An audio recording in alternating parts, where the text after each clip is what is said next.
Je prends refuge jusqu'à l'éveil. Par ma pratique du don et des autres vertus, puissais-je réaliser l'état de Bouddha pour le bien de tous les êtres. En le Bouddha, le Dharma et la sublime communauté, je prends refuge jusqu'à l'éveil. Par ma pratique du don et des autres vertus, puissais-je réaliser l'état de Bouddha pour le bien de tous les êtres. En le Bouddha, le Dharma et la sublime communauté, je prends refuge jusqu'à l'éveil. Par ma pratique du don et des autres vertus, puissais-je réaliser l'état de Bouddha pour le bien de tous les êtres. Alors ce week-end, on va parler du Vajrayana, sur quoi se base le Vajrayana. Je vais m'appuyer sur un commentaire que fait Ringo Rinpoche d'un texte.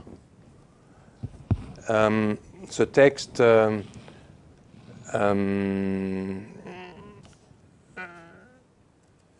Rinpoche dit que ce texte est peu connu, mais c'est un texte de Do Khyentse Yeshe Dorje. Do Khyentse Yeshe Dorje est né en 1800, il est mort en 1866. Donc Do Khyentse Yeshe Dorje. Ce maître tibétain était un yogi du style yogi fou, quoi. C'est-à-dire qu'il n'entrait dans aucune convention, même les conventions des yogis du Vajrayana. Un de ses maîtres principaux était Dodrupchen Rinpoche, le premier Dodrupchen Rinpoche. Le quatrième Dodrupchen Rinpoche vit encore au Népal, pas au Népal, au Sikkim, à Gangtok.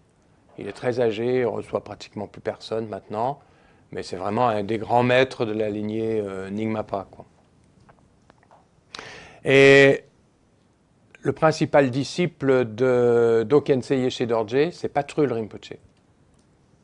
Et vous savez, Ringo Rinpoche fait souvent référence à Patrul Rinpoche, hein,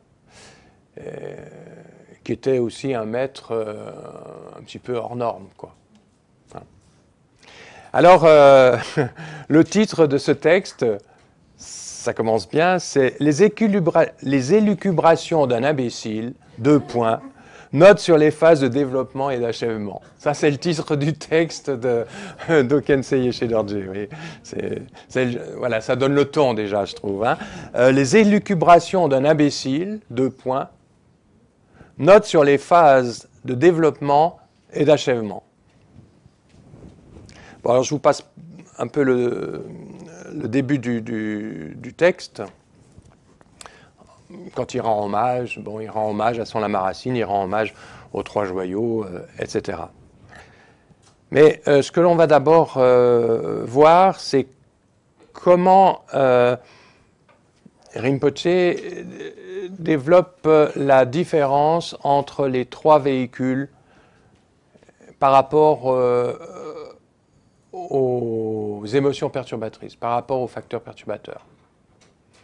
Tout au long de ce commentaire, Rinpoche explique que la préparation pour le Vajrayana est très, très, très importante. On ne se lance pas dans le Vajrayana comme ça.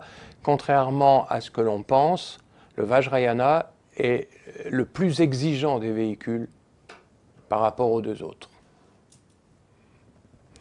Et donc dans ce texte, Rinpoche explique ce que le vieux yogi, parce que le texte de Do Khyentse Yeshe Dorje, c'est un dialogue entre un yogi et un disciple. Alors ce que le vieux yogi énonce, c'est que les trois yanas, les trois véhicules, ne sont pas considérés comme séparés les uns des autres, ils constituent une seule voie, dont le Shravakayana. Alors le Shravakayana, hein, Rinpoche utilise beaucoup ce terme par rapport à Hinayana, petit véhicule. Donc le Shravakayana forme la base. Et ça, il faut déjà bien admettre ça, que si l'on pratique le Vajrayana, le Shravakayana forme la base de cette pratique. On ne peut pas pratiquer le Vajrayana uniquement par les méthodes propres au Vajrayana. Nous devons avoir une pratique du Shravakayana et une pratique du Mahayana. Qu'est-ce qui caractérise, par exemple, le Shravakayana? Un mot qui caractérise le Shravakayana, le renoncement. Le renoncement au monde, le renoncement à la vie mondaine, le renoncement aux facteurs perturbateurs. Qu'est-ce qui caractérise le Mahayana? C'est la bodhicitta. Donc, quelqu'un qui se dit pratiquant du Vajrayana, mais qui n'appuie pas sa pratique sur ces deux piliers que représentent le renoncement et la bodhicitta, eh bien, ne pratique pas le Vajrayana, même s'il utilise des méthodes propres au Vajrayana. À ce sujet, Bokar Rinpoche nous avait dit un jour que celui qui pratique le Vajrayana sans s'appuyer sur ces deux piliers, non seulement il ne pratique pas le Vajrayana, mais il ne pratique pas du tout le Dharma. Même s'il en a l'aspect extérieur et même s'il s'appuie sur des pratiques propres au Vajrayana. Et là-dessus, il était très... Il n'y avait pas à discuter, quoi. Il était très clair là-dessus. Hein. Donc, en fait, la pratique du Vajrayana, vous verrez, est plus exigeante que les autres véhicules. Contrairement à ce que souvent on pense.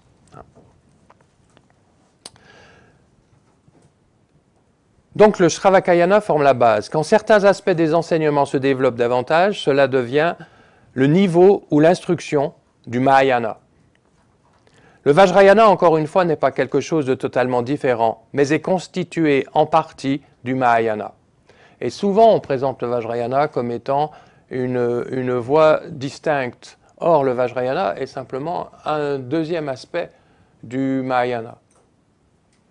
Il faut penser plutôt les choses comme ça. Le premier aspect, c'est le Mahayana, le grand véhicule, qui s'appuie sur les sutras, et uniquement sur les sutras. Le Zen, par exemple, s'appuie sur les sutras, et notamment sur tous les sutras concernant le non-soi de l'individu, le non-soi des phénomènes. Le Vajrayana va s'appuyer sur les sutras. C'est une forme du Mahayana qui s'appuie sur les sutras, mais pas seulement sur les sutras.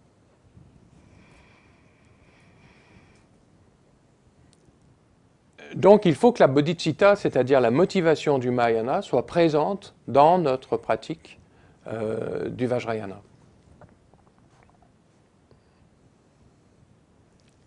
Et le Vajrayana ne s'appuie pas seulement sur les tantras, il s'appuie aussi sur les sutras. C'est-à-dire les méditations de Shiné et de Laktong selon les sutras que l'on pratique, ça fait partie aussi des pratiques du Vajrayana. Après, le Vajrayana a ses propres méthodes. Ça, d'accord. Et ces méthodes s'appuient sur les tantras.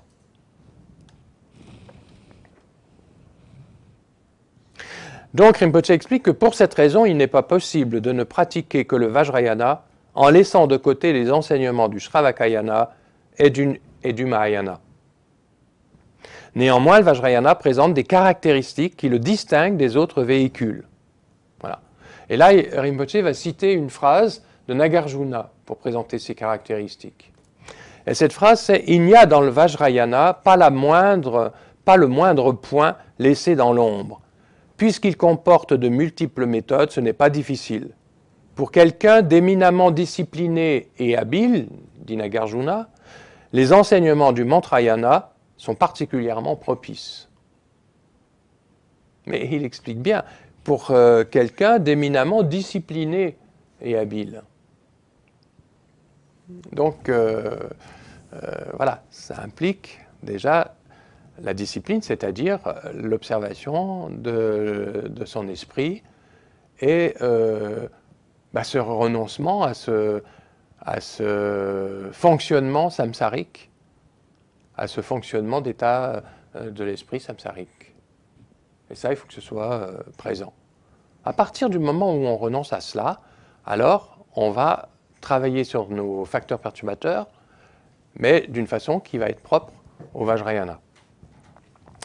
Dans le Shravakayana, qu'est-ce qui forme le corpus vraiment du Shravakayana? C'est les 4 nobles vérités.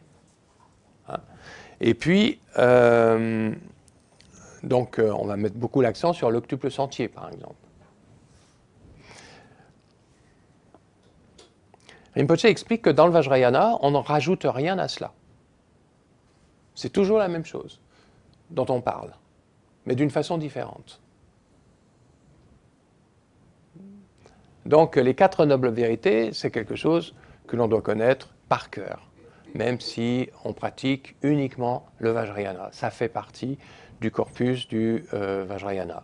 Et je trouve que dans le bouddhisme tibétain, on ne parle pas beaucoup des 4 nobles vérités, quoi. Or, c'est quand même le premier enseignement du Bouddha, et c'est on va dire, le corpus doctrinal de tout le Dharma. Ça repose, tout le Dharma repose sur ces 4 nobles vérités. Après, vous développez, selon le Shravakayana, selon le Mahayana, selon le Vajrayana, ces 4 nobles vérités. Mais on ne parle toujours que de ça, quoi. Et la première des 4 nobles vérités, c'est quand même de prendre conscience que je vis dans l'insatisfaction. On ne va pas dire la souffrance, parce qu'on ne vit pas forcément dans la grosse souffrance physique ou morale. Aujourd'hui, ça a l'air d'aller bien pour chacun d'entre nous. Mais on peut vivre quand même dans dukkha. Il pleut aujourd'hui, on voudrait peut-être qu'il fasse beau. Ben voilà, ça c'est dukkha. La frustration, c'est dukkha, quoi. Et dukkha est présente partout, quoi. Parler des 3 chatons là au petit déjeuner, oh, ça c'est dukkha. Pour vous qui avez vu les chatons, pour moi qu'on voudrait bien, mais je ne sais pas comment faire. Voilà. Et là, il y a dukkha tout le temps, tout le temps, tout le temps. Vous remarquez ça. Donc après, on cherche l'origine de dukkha, et puis on constate que cette origine n'étant pas extérieure à nous-mêmes, eh bien que si on transforme cette origine, on peut faire cesser l'expérience de dukkha. Et puis enfin, le quintuple sentier, eh bien, comment faire? Voilà. Donc, dans notre pratique, même si vous pratiquez vraiment un yidam tel que Chenrezig, etc., vous devez ramener votre pratique aux 4 nobles vérités, hein, tout le temps. Donc, vous prenez les 4 nobles vérités, ça c'est votre base, et puis tout ce que vous pratiquez, la façon dont vous pratiquez, vous replacez ça en fonction des 4 nobles vérités. Est-ce que c'est conforme aux 4 nobles vérités ou pas, quoi? Voilà. Donc ça veut dire que la méthode qu'on va utiliser, eh bien c'est juste une autre façon d'expliquer, de pratiquer les 4 nobles vérités. Et ça c'est très important, à mon avis, c'est très important de bien comprendre ça. Parce que beaucoup de pratiquants se lancent dans le Vajrayana, puis en fait ils se coupent les 4 nobles vérités. Et ils pensent qu'ils pratiquent toujours le Dharma. Quelquefois, on n'en est pas si sûr que ça, quoi.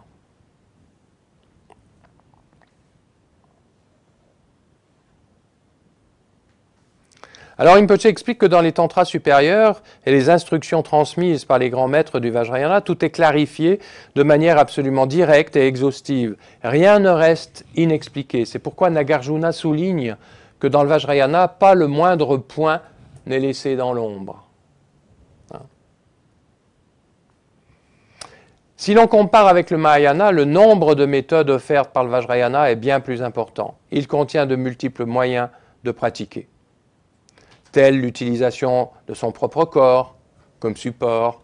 Donc ça c'est les visualisations avec les canaux subtils, l'énergie des souffles, et puis l'énergie vitale. Voilà. Bon, on va utiliser tout ça dans les tantras.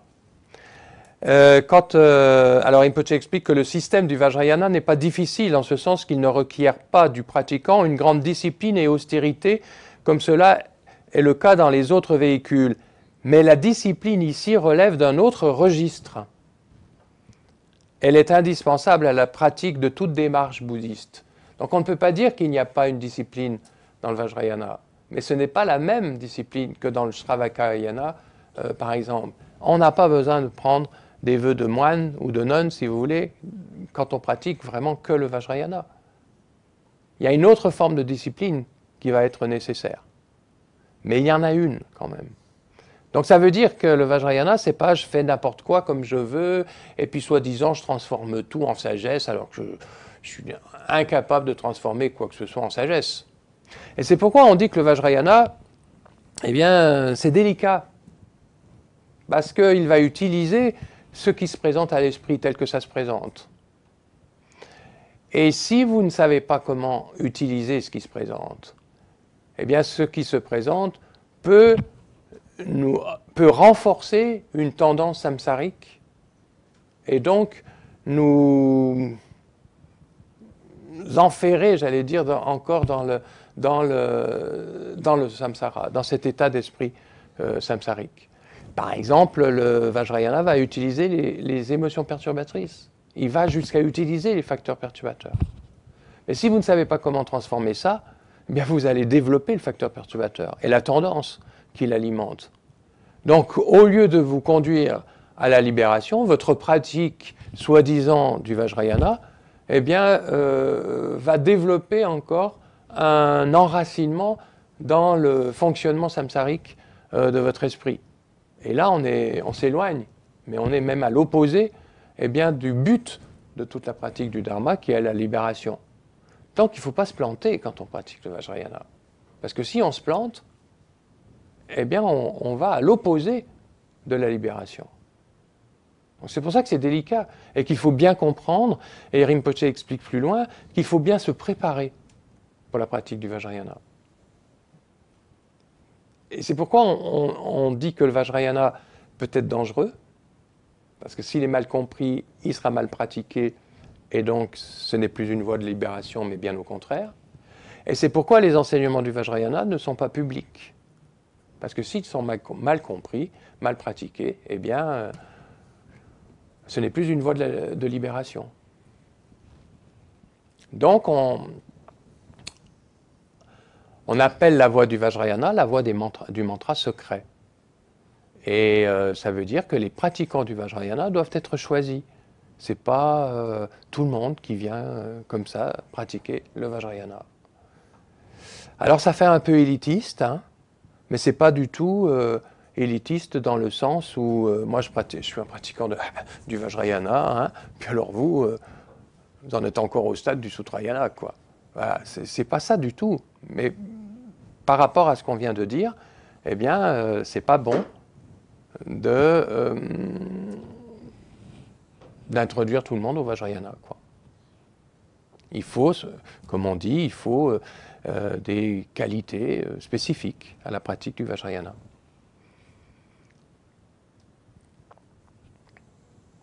La transmission du Vajrayana, elle se fait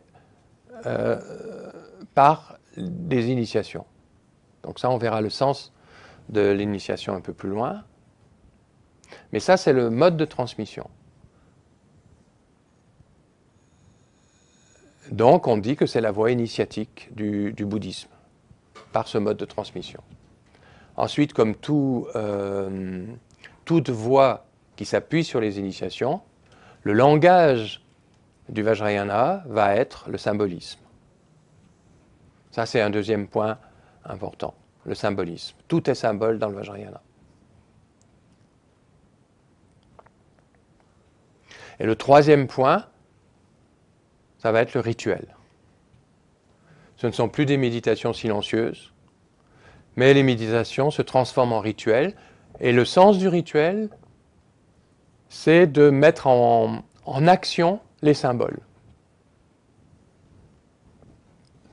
En d'autres termes, de vivre les symboles. Les symboles ne sont pas simplement quelque chose de mental, mais il va falloir les vivre, les mettre en pratique, les rendre actifs. Ça, c'est le sens du rituel. C'est-à-dire que lors d'un rituel, on est absolument dans un autre monde.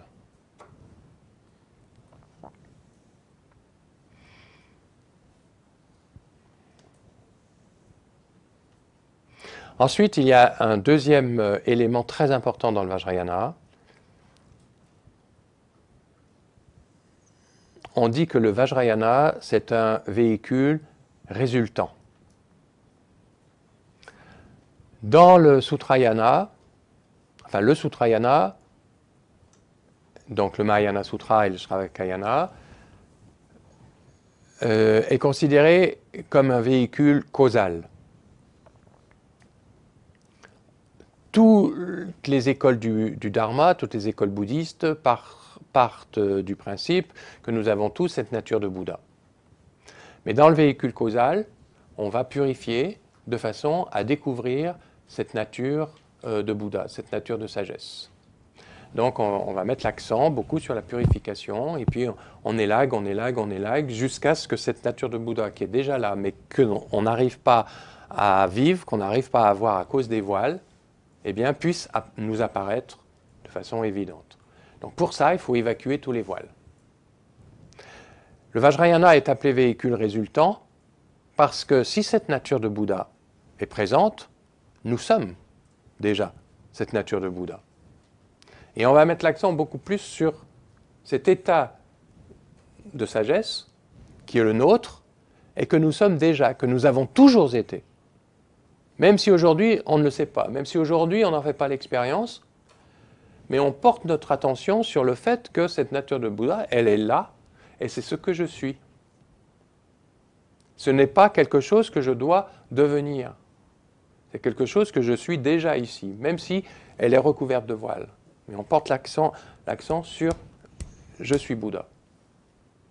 Donc le résultat que propose la voie du Dharma, qui est de réaliser cette nature de sagesse, on le prend comme point de départ pour pratiquer le Vajrayana. Ça, c'est compliqué en Occident.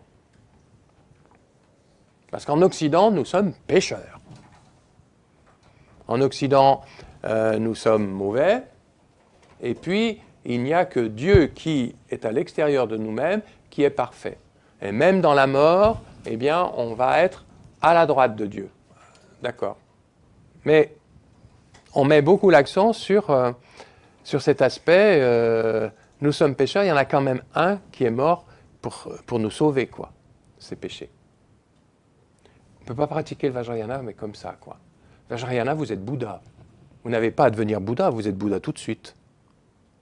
Et ça, c'est très compliqué pour nous occidentaux. Tout de suite, on se dit, mais c'est bouffi d'orgueil, ça.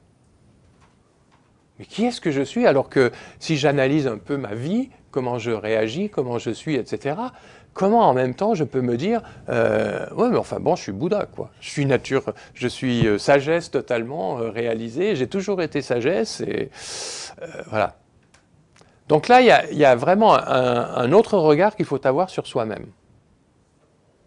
Et ça, c'est très important, parce que tout dans le Vajrayana, vous allez voir, tout dans le Vajrayana part de ce principe-là, quoi. Récemment, j'ai découvert une phrase de Teilhard de Chardin qui a vraiment fait tilt dans mon esprit. Teilhard de Chardin explique que nous ne sommes pas des êtres humains qui pratiquons une spiritualité, nous sommes des êtres spirituels, divins, qui pratiquons une humanité. C'est peut-être pas dit exactement dans ces termes-là, mais le sens est là, quoi. Si vous intégrez vraiment cette phrase-là, ça peut changer votre vie. Hein. Parce que ça peut changer, eh bien, votre façon de vous percevoir. Et dans ce cas-là, les voiles qui sont encore là nous paraissent beaucoup moins importants. Parce que notre esprit va s'identifier à cette nature parfaite, à cette nature divine, on va dire, et qui vit une humanité, qui vit un aspect humain. Et dans cet aspect humain, oui, quelquefois, eh bien, cet esprit oublie la source, oublie l'origine. Et donc la pratique va consister à se replacer dans cette origine. Quand vous mettez tout l'accent sur « je suis un humain qui doit purifier pour atteindre cette spiritualité, ce niveau de perfection », en fait, notre esprit se focalise sur les voiles, quoi. Et alors, il peut être là toute la journée à dire je prie pour que vous purifiez mes voiles, pour que je purifie aussi mes voiles. Mais vous mettez l'accent toujours sur le chemin qu'il y a à faire, et puis pour qu'un jour, enfin, je réalise ce que je suis. C'est une autre démarche, je trouve. Il y a beaucoup de personnes qui pensent de toute façon qu'elles n'y arriveront jamais. Et beaucoup. Et il y a beaucoup de personnes qui vous disent « mais la spiritualité, c'est le chemin qui compte, c'est pas la finalité, quoi. » De toute façon, c'est de l'ordre de l'inaccessible. Vous avez déjà entrepris quelque chose, vous, dans votre vie, en vous disant « de toute façon, j'y vais, mais je sais que ça ne marchera pas et que je n'y arriverai jamais, quoi. » Vous avez déjà fait quelque chose comme ça? Je pense que dans la spiritualité, et plus précisément dans le Vajrayana, c'est une grande force que de se dire ma pratique consiste à redécouvrir ce que je suis et ce que j'ai toujours été, quoi. Je ne suis pas une chiure de mouche, quoi. Et qui doit purifier pour être un grand soleil, j'en sais rien. Quelque chose comme ça, quoi. Non, parce que j'oublie que je suis ce que je suis. Alors, de temps en temps, oui, je me considère, je peux agir comme une chiure de mouche. Oui, d'accord. Mais c'est accidentel. C'est accidentel, vous voyez? Et donc, l'esprit ne se focalise pas, eh bien, sur, on va dire, les accidents, mais sur sa nature profonde, ce qu'il est, quoi. Et ça va nous servir, par exemple, dans le traitement des émotions perturbatrices. Rinpoche explique que dans le contexte du Vajrayana, dans le contexte du Shravakayana, l'effort vise à neutraliser nos émotions. Quand, par exemple, une violente colère ou un fort attachement émergent, Quand, par exemple, une violente colère ou un fort attachement émerge, on fait un effort délibéré pour produire son opposé, comme l'amour bienveillant ou la non-saisie. Ça, on s'est entraîné déjà à ça. Et une fois cet état atteint, les émotions négatives n'ont pas l'occasion d'apparaître, dans la mesure où des émotions opposées telles que la colère et la bienveillance ne peuvent être présentes ensemble en même temps. De cette manière, les émotions négatives sont inversées par l'émergence des émotions positives correspondantes. Voilà. Ça, c'est l'entraînement du Shravakayana. Et c'est comme ça qu'on s'est habitué à travailler. Hein? Dès que la colère, par exemple, survient, bon, on va penser à la qualité opposée. Dans le contexte du Mahayana, le pratiquant fait un pas en avant. Il cherche à comprendre ses émotions et à voir leur vraie nature. Donc là, on est plus dans l'actong. Dans le premier, dans le Shravakayana, on est plus dans Shinê, le calme mental. On pratique, par exemple, la non-saisie. Dans l'actong, dans le Mahayana Sutra, on va utiliser davantage les méthodes propres à l'actong, c'est-à-dire travailler sur le non-soi de l'individu et le non-soi des phénomènes. Quand la colère émerge, eh bien, on se rappelle qu'en essence, cette colère n'a pas de nature propre et que celui qui est en colère n'a pas de nature propre non plus. Et ça va dissoudre l'intensité, la force, la puissance de la colère. Et on va agir pour tous les facteurs perturbateurs de cette façon-là. Selon les enseignements du Vajrayana, rien n'est abandonné et rejeté. Alors ça, il faut bien préciser ça. Dans le Vajrayana, rien n'est abandonné ni rejeté. Nous nous servons de tout ce qui est là.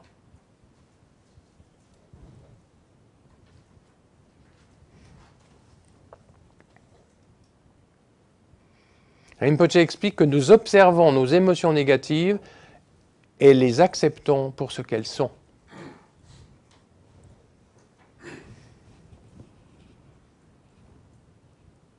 Ce n'est pas fini. Il faut les accepter, mais après, il y a une attitude à avoir quand on les a acceptés. Puis, nous nous détendons dans cet état d'acceptation.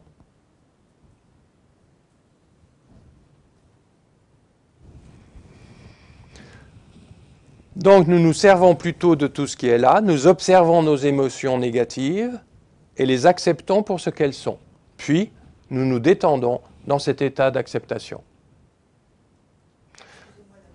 Ouais. Détendons, on se détend. On se détend.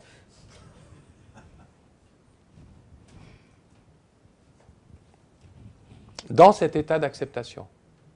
Alors ça veut dire qu'il faut déjà les accepter. Et ça commence par ça. Alors bien sûr que d'accepter la colère, d'accepter le désir, d'accepter la paresse, vous allez dire se détendre dans la paresse, qu'est-ce que ça doit être bon, mais accepter nos facteurs perturbateurs, ça veut dire que ce que nous sommes ne correspond pas forcément à l'image que l'on a de ce que l'on est. Hein? Très souvent, oui, je pique une petite colère de temps en temps, mais enfin bon, je ne suis pas très colérique quand même. Hein? Oui, j'ai un peu de désir de temps en temps, mais enfin bon, je ne suis pas là complètement soumis au désir, quoi. Ouais, ça, c'est l'idée qu'on a de soi. Mais si on observe bien, on se rend compte que, oui, je ne suis peut-être pas là à sauter sur tout ce qui bouge, mais comme disait Gandhi, lui, il a travaillé sur le désir en travaillant sur la gourmandise, par exemple. C'est pas inintéressant de faire le lien entre ces deux choses. C'est simplement une autre forme de désir.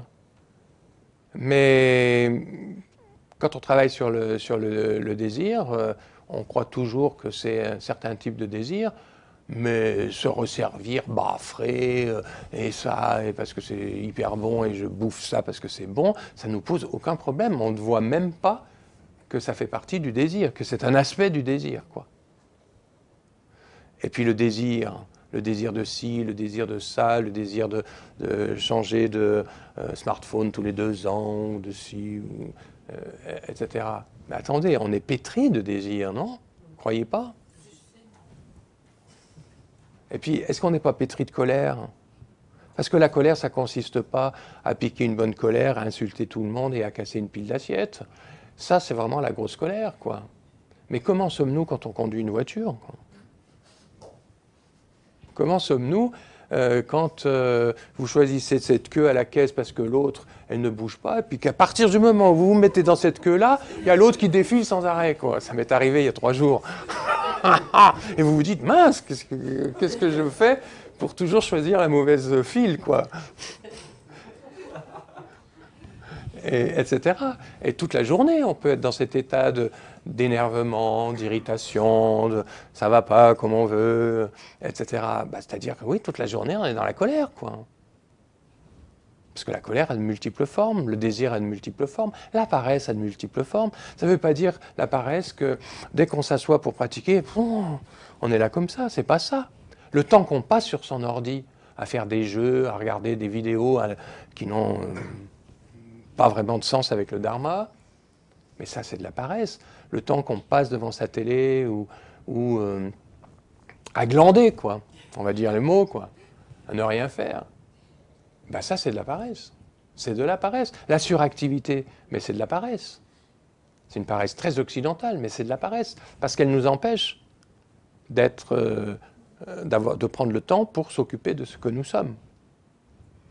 Je vous l'ai déjà dit, mais le mantra qu'on récite le plus en Occident, c'est « j'ai pas le temps », quoi. Et ça, c'est vraiment de la paresse. Moi, ça a été une des expériences du confinement, quoi. On avait le temps, et qu'est-ce qu'on a fait comme chose, quoi. Sans avoir à courir à droite et à gauche, ni à Berlin, ni ici, ni là, ni etc., quoi. Et moi, je n'ai qu'une envie aujourd'hui, c'est de ne plus bouger, quoi. Mais de ne plus bouger parce que dans ce temps qui est là, mais on peut vraiment être face à soi-même et s'occuper de son esprit, quoi, et voir ce qui se passe. Et on se rend bien compte que dans la suractivité, on n'a pas le temps de regarder ce qui se passe dans notre esprit, quoi. Il faut toujours ranger quelque chose, il faut toujours s'occuper de ci, il faut toujours faire ça, et puis dès qu'on a fini ça, il faut prendre sa voiture, aller à l'aéroport, faire ci, faire ça, etc. Alors bien sûr, on le fait par compassion, on y va pour enseigner, etc. Vous arrivez à 80 ans, vous avez fait plein de choses, mais où est-ce que vous en êtes sur votre esprit, quoi? Et ça, les 2 mois de confinement, ça a vraiment permis de voir ça, quoi. Enfin, moi, en tout cas, ça m'a permis vraiment de voir ça. En plus, ça nous a permis tous les 4 de vraiment faire des choses ensemble et de réaliser combien on s'aime, quoi. Voilà. Ça, c'était... oui, ils se marrent tous les deux. Les deux autres moines, là-bas, ils se marrent. Vous êtes filmés, hein, attention. Mais c'est vrai, mais c'est vrai. Il y a une profonde affection. Voilà, on se connaît mieux. Et, voilà. Il y a eu des points positifs à ces 2 mois. On vivait en semi-retraite, mais sans aucune tension, sans aucun stress. Parce que dans les retraites, souvent, il y a quand même de la tension. C'est tellement chargé que... Voilà. Mais là, pendant 2 mois, il n'y avait aucune tension. Et on avait le temps. On avait vraiment le temps de voir ce qui se passait dans notre esprit. Et franchement, la grosse interrogation qu'on a aujourd'hui, c'est de se dire, mais comment maintenir cette possibilité de travailler sur soi alors que l'activité reprend, quoi. Ce qui montre bien qu'on est dans un tourbillon, et que ce tourbillon, il y a peut-être des qualités à ce tourbillon, mais que ce tourbillon est quand même, je dirais, un frein à notre pratique spirituelle.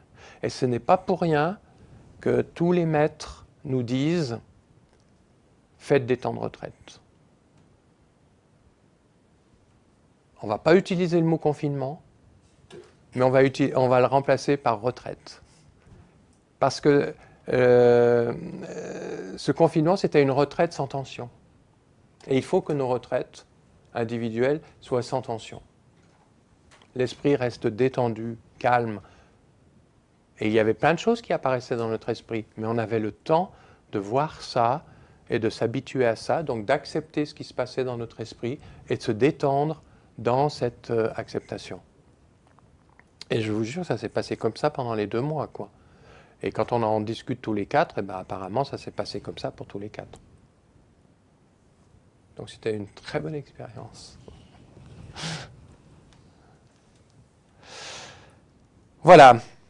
Donc l'émotion elle-même étant utilisée, elle se transforme ou se transmute en celle qui est positive, révélant par là son vrai visage. Quand, par exemple, une forte colère ou un désir intense s'élève, un pratiquant du Vajrayana n'en est pas effrayé. Et ça, c'est important, le mot « effrayé ». Je me souviens, quand on est entré en retraite, il y avait une lama, une femme, Anila Rinchen, qui nous avait dit « surtout, n'ayez pas peur des émotions perturbatrices ». Moi, j'entrais en retraite avec un bazooka, quoi. C'est-à-dire, je me disais, là, je vais avoir bien le temps de les voir arriver. À chaque fois qu'il y en a une qui va se pointer dans l'esprit, paf, je la dégage, quoi. Vous ne pouvez pas pratiquer comme ça, quoi.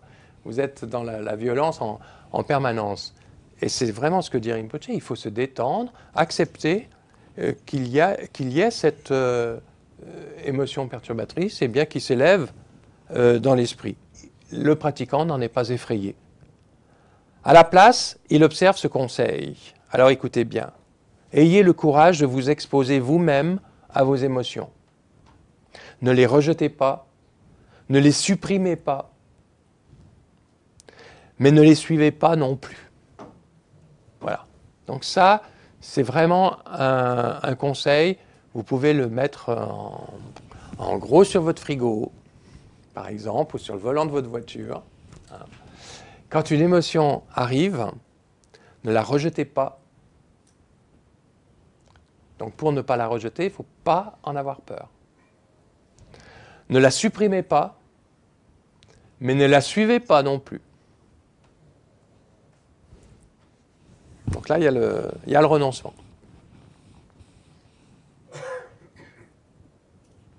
Regardez juste votre émotion bien en face et essayez alors de vous détendre au cœur même de celle-ci.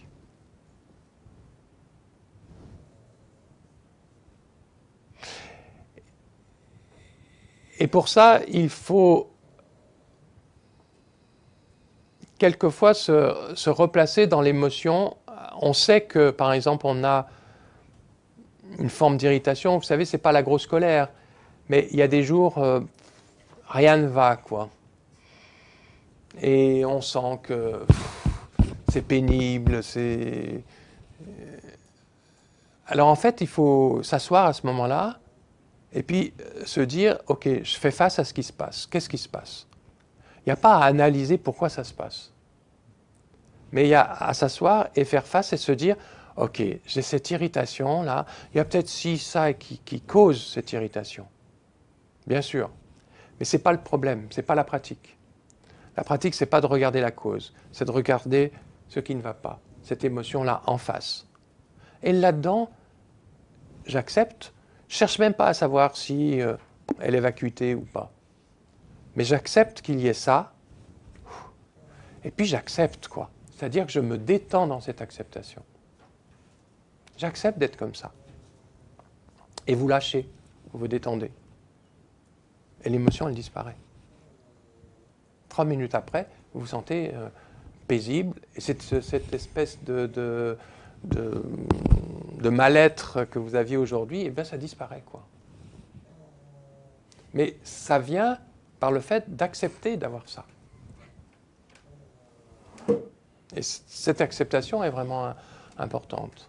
Et ce n'est pas l'accepter simplement par le mental, en se disant oui j'accepte, mais enfin bon, c'est pas moi, quoi. Non, non, non, non. Accepter complètement, totalement. C'est-à-dire que l'acceptation va provoquer ce bah oui, voilà, je lâche, quoi.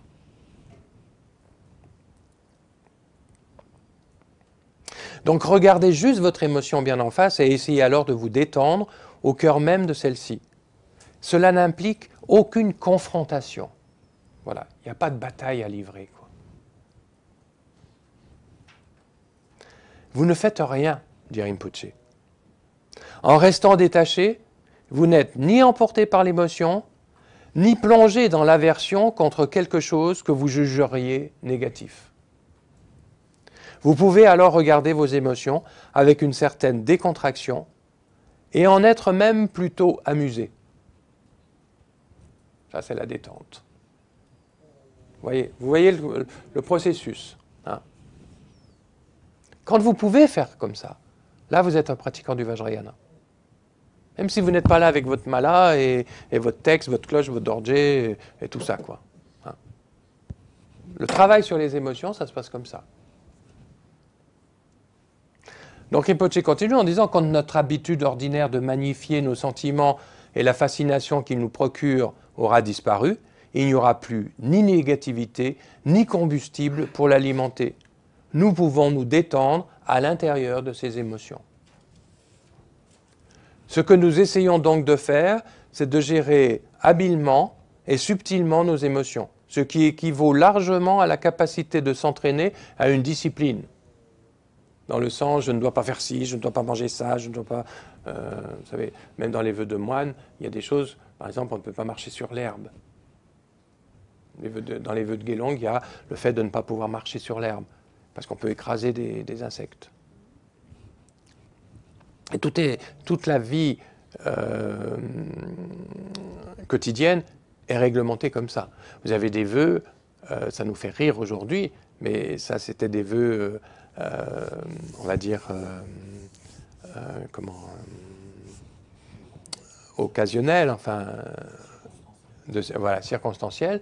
Par exemple, dans les vœux de Getsul, on a le vœu de ne pas balancer de matelas par la fenêtre.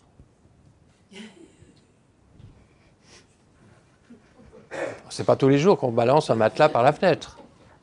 Mais ça, c'est un vœu circonstanciel parce qu'à l'époque du Bouddha, les moines déménageaient, balançaient les matelas par la fenêtre, ils ont blessé quelqu'un. Donc, manque d'attention. Voilà. Et pour qu'il y ait cette attention quand on déménage, eh bien, on a fait un vœu. Le Bouddha a fait un vœu. A fait le vœu, a dicté le vœu qui correspond. Par exemple, cet habit-là, c'est très pénible, ça. C'est tout le temps en train de glisser, quoi. Alors, il y en a qui mettent un petit velcro ici. Comme ça ne glisse plus. Et pourquoi c'est fait comme ça? C'est pour qu'on travaille la vigilance, tout le temps. Donc, c'est fait exprès. On nous impose. Ça, c'est la vie monastique. On nous impose quelque chose, un habit par exemple, pour que l'habit nous rappelle quelque chose. Quand on s'habille, il faut faire les plis de la jupe, la chamtab. Eh bien, il y en a 4, c'est les 4 nobles vérités. Donc on doit réciter les 4 nobles vérités quand on s'habille, etc. On met la chemise jaune, c'est pour rappeler que nous sommes cette sagesse. Voilà. Et puis ça, le zen, on appelle ça, c'est toujours en train de tomber, quoi. Alors on peut le poser quand on fait une vaisselle ou quand on fait le ménage, mais normalement on ne le pose pas, quoi. On l'a toujours. Bien sûr que si vous allez piocher, vous n'allez pas mettre votre zen, quoi. Mais ça tombe tout le temps parce que ça tient juste comme ça sur l'épaule, hein. Donc, et ça tombe tout le temps, pourquoi? Ça rappelle la vigilance. Donc c'est un rappel. Donc ça a du sens. Alors après, ben, il faut garder le sens avec ce qui se passe. Si vous dissociez les deux, ben, oui, vous ne savez plus pourquoi vous portez cet habit, quoi.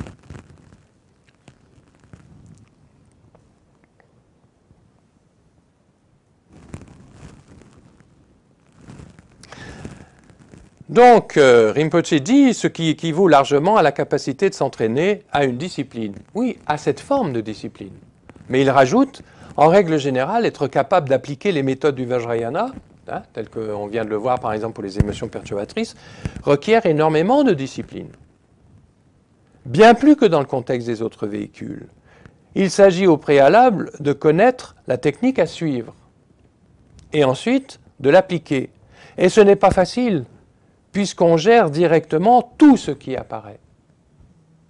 Ce que l'on applique, ce que l'on vient de voir, on l'applique à tout ce qui s'élève dans l'esprit. C'est-à-dire que vous devez faire cet entraînement à tout ce qui s'élève dans l'esprit, pas seulement à la grosse colère, pas seulement au gros désir ou à la grosse paresse.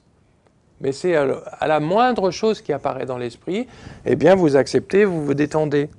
Donc il faut pouvoir le faire, eh bien à chaque instant. Et c'est ça la discipline du Vajrayana. C'est-à-dire que à chaque instant, vous devez pratiquer, quoi.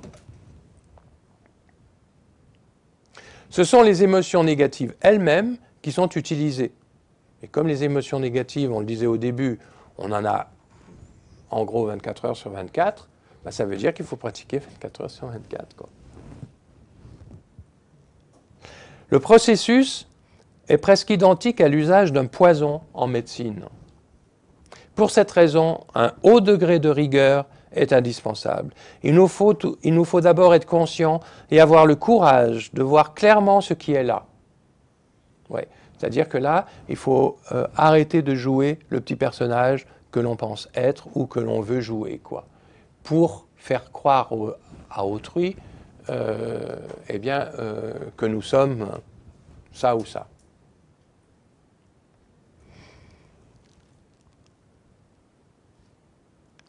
Il nous faut donc être conscient et avoir le courage de voir clairement ce qui est là. Puis, il nous faut l'accepter et y faire face, sans accorder d'importance à quelque négativité que ce soit. Une violente colère, par exemple, est une émotion intense et féroce qui, la plupart du temps, nous terrasse. Ce n'est pas rien, cela constitue même un vrai défi, dit Rinpoche. Si nous réussirons à nous détendre, quoi qu'il advienne, si nous sommes capables de lâcher prise au sein de cette émotion, nous réussirons à nous détendre, quoi qu'il advienne. Une fois cette capacité acquise, peu importe la force de nos émotions. Il est même dit que plus elles sont fortes, mieux cela vaut. Cependant, si nous ne sommes pas assez habiles, nous ne parviendrons pas à appliquer ces méthodes subtiles. Alors c'est sûr que si on s'entraîne et qu'on devient très habile dans cette acceptation et cette détente dans l'acceptation, après l'intensité des émotions, peu importe, quoi.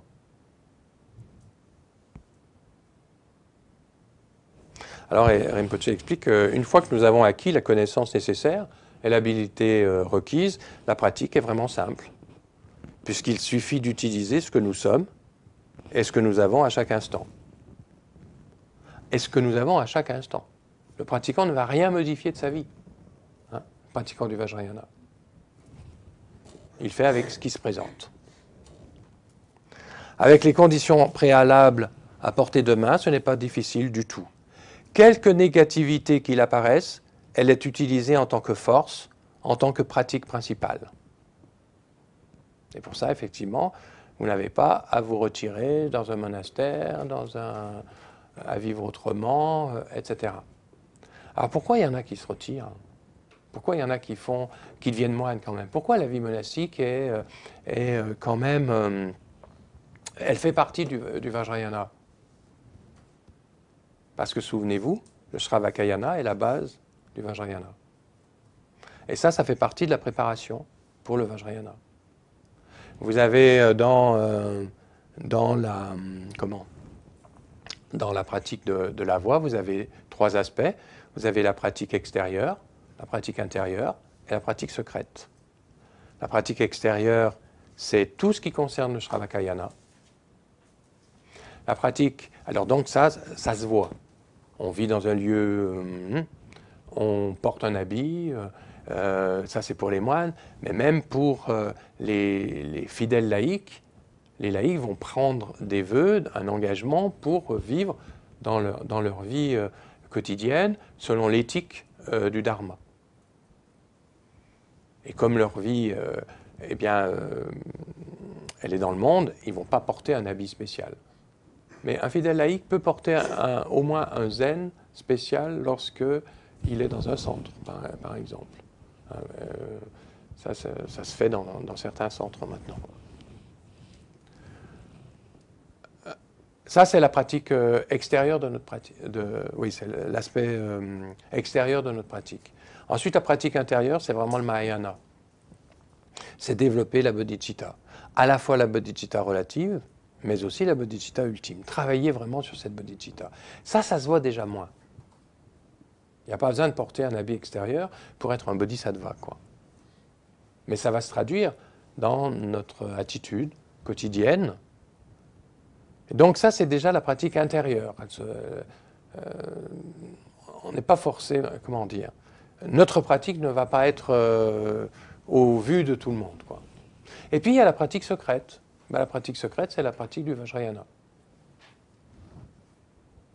Donc quelqu'un qui pratique le Vajrayana, il doit avoir ces 3 formes de pratique. Extérieure, intérieure et secrète. Quelquefois, ça va être la pratique extérieure qui va être le plus en avant. C'est souvent comme ça au début de notre pratique. Après, ça va être peut-être la pratique intérieure, et puis quelquefois, ça va être la pratique secrète. Les yogis, dont on parlait là tout à l'heure, eh bien, c'est la pratique secrète.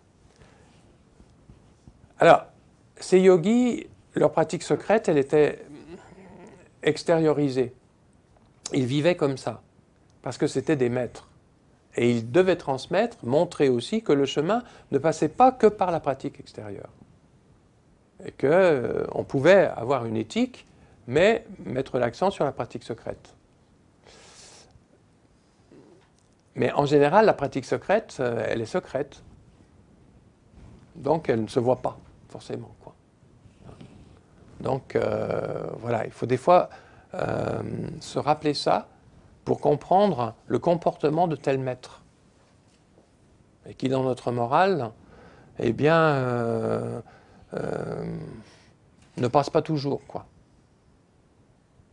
Mais il faut se rappeler qu'il y a ces 3 formes de pratique.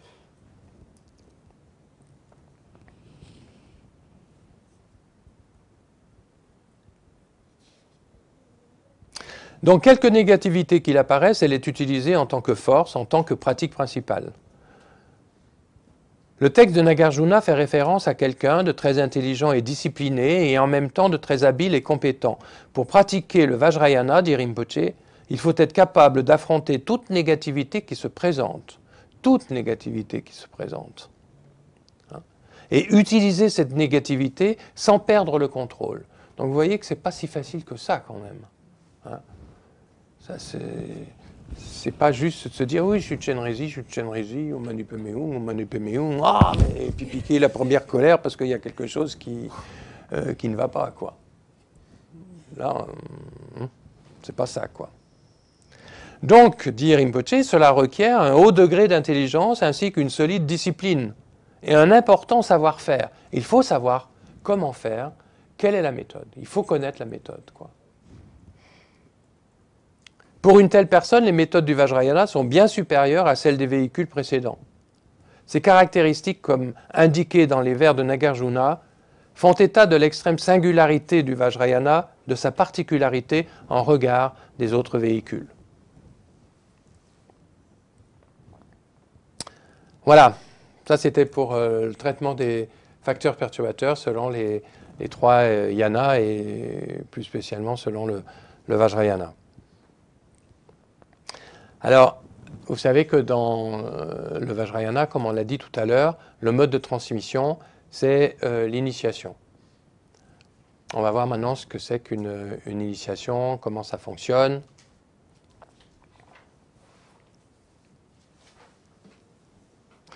Est-ce que d'abord c'est clair pour tout le monde ce qu'on appelle les trois corps éveillés? Dharmakaya, Sambhogakaya, Nirmanakaya. Pas trop. Les anciens, ça va. Alors c'est vous qui expliquez.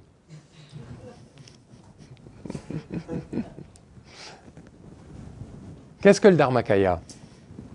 On appelle ça le corps de vacuité. Kaya, ça veut dire corps. Hein. Dharmakaya, le corps de vacuité. Tout est vacuité. Rien n'a d'existence propre. Dharmakaya n'a pas de forme, n'a pas de localisation, n'a pas de... C'est l'essence même de toute chose, on va dire. C'est l'esprit, c'est la nature même de l'esprit.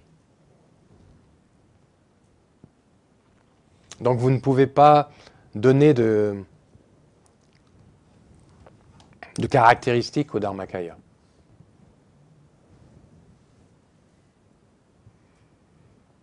Mais ce Dharmakaya, si on ne peut pas lui donner de caractéristiques, ce n'est pas le néant, quoi. Il y a une dynamique. Et cette dynamique, c'est ce qui forme le deuxième corps, le Sambhogakaya. Sambhogakaya. Sambhogakaya, on traduit ça par le corps de gloire, pour rappeler cette dynamique, ce rayonnement.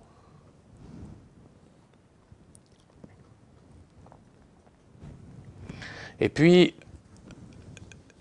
alors le Sambhogakaya, c'est le premier corps formel, alors que le Dharmakaya est sans forme. Mais cette dynamique du Dharmakaya forme le premier corps formel, le Sambhogakaya, et puis forme le deuxième corps formel, le Nirmanakaya. Nirmanakaya, le corps d'émanation, le corps de manifestation. On voit souvent ces termes-là. En tibétain, corps d'émanation, Nirmanakaya, ça se dit tulku. Tulku. Ku, c'est le corps. Chulwa, c'est l'émanation. Chulnong. Alors, le corps d'émanation, le Nirmanakaya, c'est le corps physique. C'est la chose que l'on peut toucher, c'est le corps, c'est le corps solide, si vous voulez. Ces trois corps, il y en a un quatrième, le Svavivakakaya, et ce quatrième corps, en fait, ce n'est pas un corps, c'est simplement l'indissociabilité des trois précédents. C'est-à-dire que Dharmakaya, Sambhogakaya, Nirmanakaya sont indissociables. Il n'y en a pas un qui peut exister sans l'autre. Ce n'est même pas trois choses. C'est une seule et même chose, mais sous un aspect différent. Le quatrième, Svabhivakakaya. Svabhivakakaya. Mais on parle essentiellement des trois corps éveillés. Mais il faut se rappeler que le quatrième est là quand même, c'est-à-dire que le quatrième indique juste simplement l'indissociabilité de ces trois corps. Or, le Nirmanakaya, le corps d'émanation, le corps manifesté, pour apparaître, il dépend de causes et de conditions.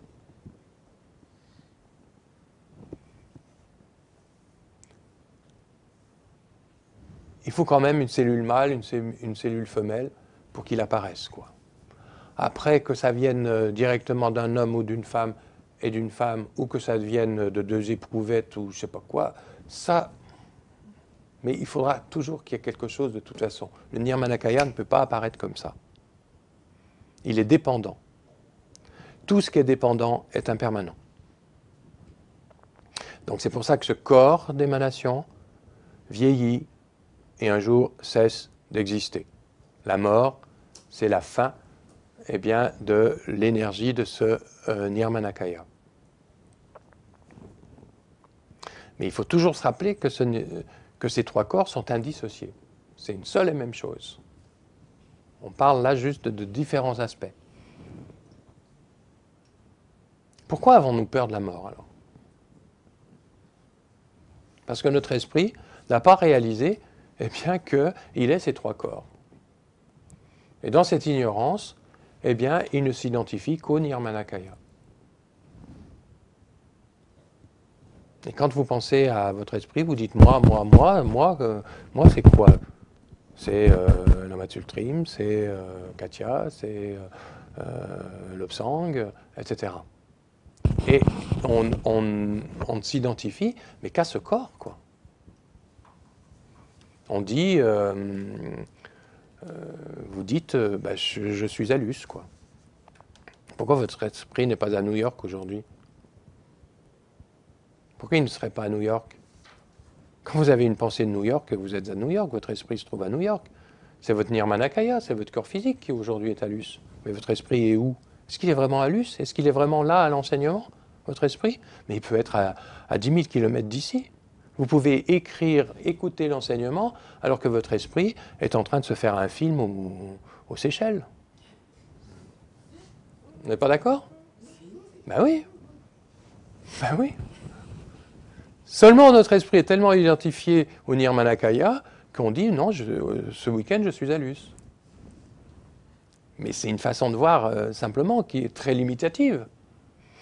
Quand vous avez dormi hier, était où votre esprit? Était à Luce? Il était où le rêve l'emportait, hein? Vous étiez peut-être dans un autre monde, même pas dans un monde humain. Ou alors vous étiez vraiment dans un monde à 10 000 km d'ici peut-être, avec d'autres personnes, etc. Malgré la distanciation physique. Ça hein, vous n'aviez pas votre masque forcément dans le rêve.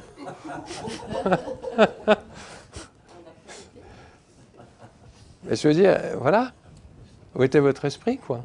Et où est-ce qu'il se trouve là à l'instant? C'est intéressant d'observer ça.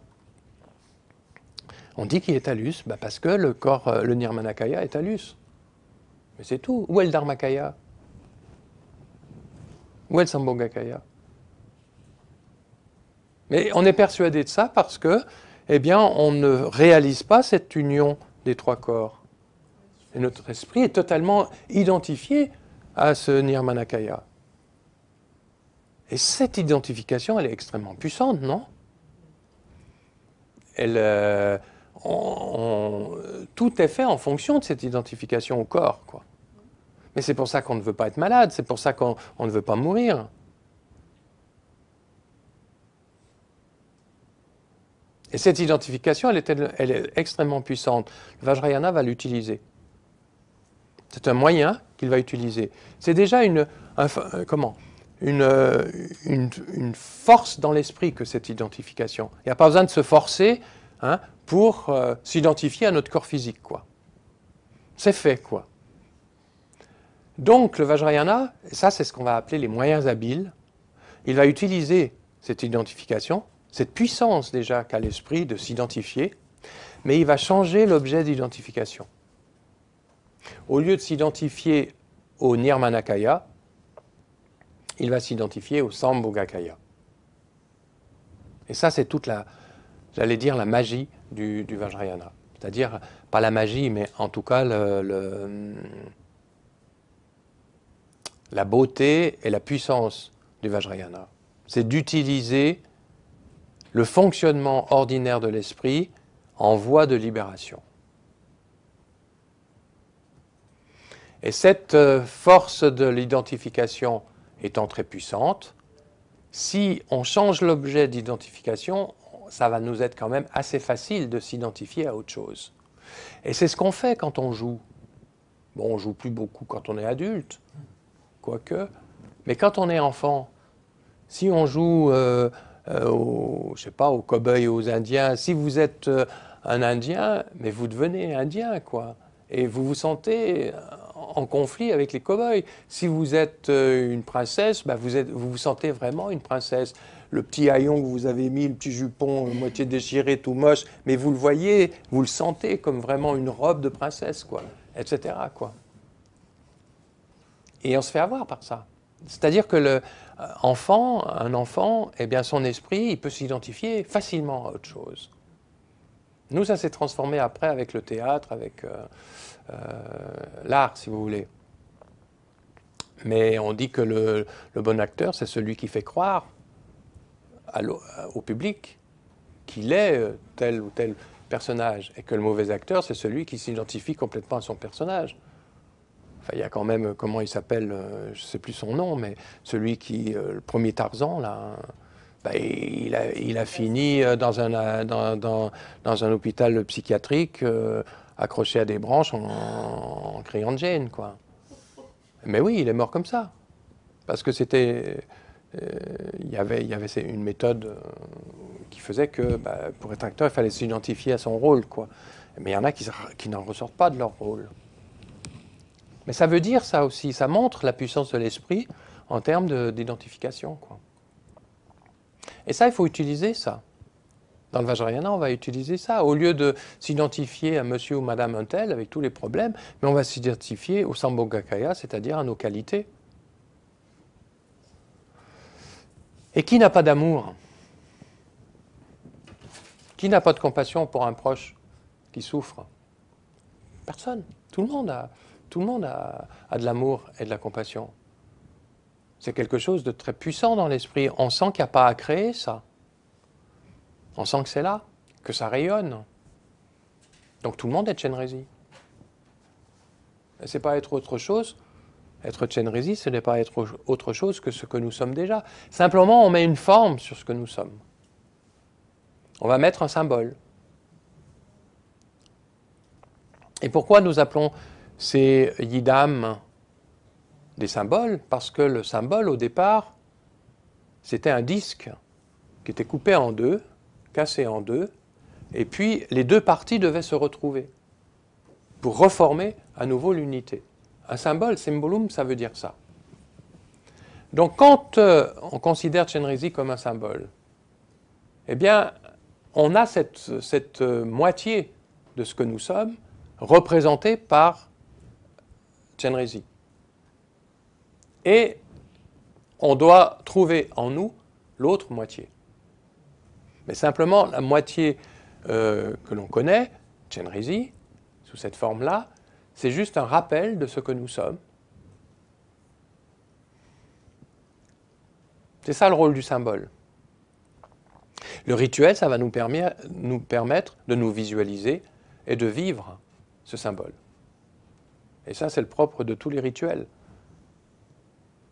C'est du théâtre sacré, si vous voulez, le rituel. C'est mettre en œuvre tout un système. On va même s'habiller d'une certaine façon. Dans certains yidam, on s'habille de la couleur du yidam. Vous avez peut-être vu des photos de pratiquants tibétains avec une couronne sur la tête, un chignon, des longs cheveux, etc. Tout ça, c'est du... En retraite, on était comme ça. C'est fait avec de la laine noire, c'est fait le chignon, c'est fait la couronne, on se la peint, etc. C'est juste des accessoires, si vous voulez, comme un acteur se met des accessoires. Mais il y a une puissance l'esprit s'identifie à ces accessoires. Ce sont des éléments qui vont rappeler à l'esprit ce que nous sommes.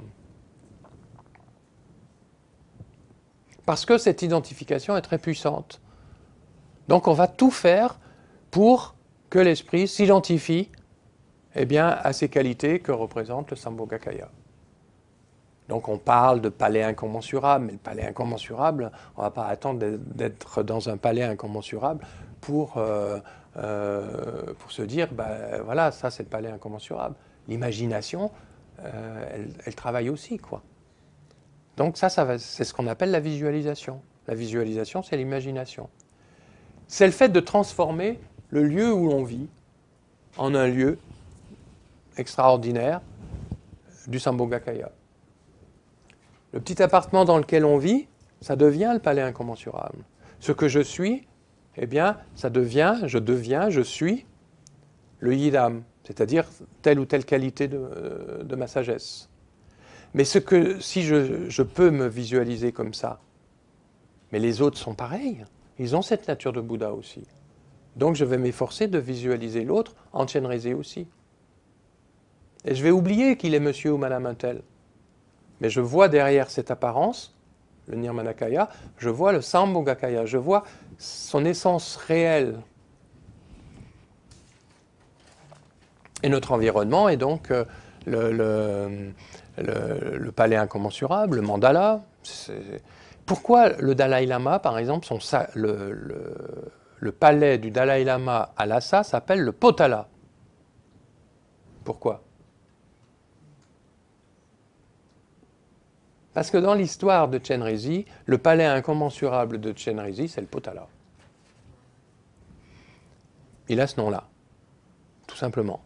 Et comme le Dalai Lama est vu comme la représentation, je ne dis pas l'incarnation, mais je dis la représentation de Chenrezig, ben là où il vivait, c'était le Potala, tout simplement. Vous savez, les Tibétains, ils ne se cassent pas, hein. On n'a pas besoin de chercher autre chose. Dans les textes, le palais incommensurable de Chenrezig, c'est le Potala. Dalai Lama, c'est Chenrezig en chair et en os. Et ben voilà, où il habite, c'est le Potala. Puis voilà. C'est logique. Mais chez nous, ça peut être le Potala aussi. Parce que nous sommes tous Chenrezig. Et c'est cette transformation de notre environnement, de nous-mêmes et des autres, qui est difficile à faire dans le Vajrayana. Ce n'est pas difficile en principe, par principe. Notre esprit est tellement identifié à tout ce qu'il voit, à tout ce qu'il touche, à tout ce qu'il est, qu'on peut s'identifier. Seulement, ce qui est difficile, c'est de maintenir cette identification à chaque instant. Et c'est ça la pratique du Vajrayana. Et le rituel, eh bien, c'est le moment où on va s'asseoir pour se rappeler ce que nous sommes et pour remettre en puissance, j'allais dire, tous les symboles qui sont les nôtres, pour les rendre à nouveau actifs. Parce que notre esprit, quand même, s'identifie beaucoup au corps. Et si on ne fait pas ce travail de replacer cette identification du corps à nos qualités, eh bien, il se réidentifie au corps. Parce qu'il s'est toujours identifié au corps. Donc il y a un travail à faire, il y a une discipline à chaque instant de se dire, oui, je suis ce corps, mais pas seulement. Ce que je suis vraiment, c'est le Sambhogakaya. Et cela ne veut pas dire qu'on va délaisser le corps, mais on ne va plus lui accorder l'importance qu'il avait auparavant. On va le voir comme une expression des qualités que nous incarnons. C'est-à-dire que dans le monde manifesté, auprès des autres et tout ça, pour être Chenrezig, il va falloir utiliser notre corps pour mettre en œuvre l'amour, la compassion, la bienveillance, etc. Sans le corps, c'est juste des souhaits, quoi. Mais il faut rendre actif tout ça. Et là, on va utiliser notre corps. Mais on voit le corps comme un moyen et non plus comme on va dire, une finalité. Si notre esprit est identifié au Sambhogakaya, quel est le début, quelle est la fin du Sambhogakaya? Quel est le début, quelle est la fin du Dharmakaya? Donc la mort, elle existe ou pas? Vous en avez la trouille que si votre esprit est identifié au Nirmanakaya. Et ça, c'est la première chose qui se produit dans l'esprit lorsque vous êtes vraiment dans une pratique de yidam. Ben, la peur de la mort disparaît. Vous comprenez que le corps, bah oui, il est conditionné pour apparaître, donc il se modifie, mais quand il va disparaître, bah, c'est le nirmanakaya qui disparaît. Mais est-ce que le sambhogakaya va disparaître pour autant? Non. Donc, mais par contre, le nirmanakaya va réapparaître, puisque ces trois sont indissociés. Les deux autres ne peuvent pas vivre sans le nirmanakaya. Donc c'est pourquoi on va reprendre naissance. Sous quelque forme que ce soit, peu importe. Donc cette peur de la mort, c'est ce qui va disparaître si vraiment on est dans la pratique du yidam, quoi.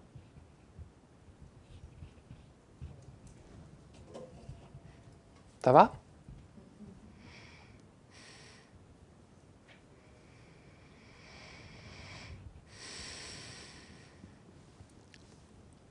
Donc pour une pratique comme ça de yidam, eh bien, il faut qu'on soit introduit à cette pratique. Et c'est le rôle de l'initiation. C'est la fonction de l'initiation. On n'est pas encore dans la pratique elle-même. On est dans la transmission de la pratique.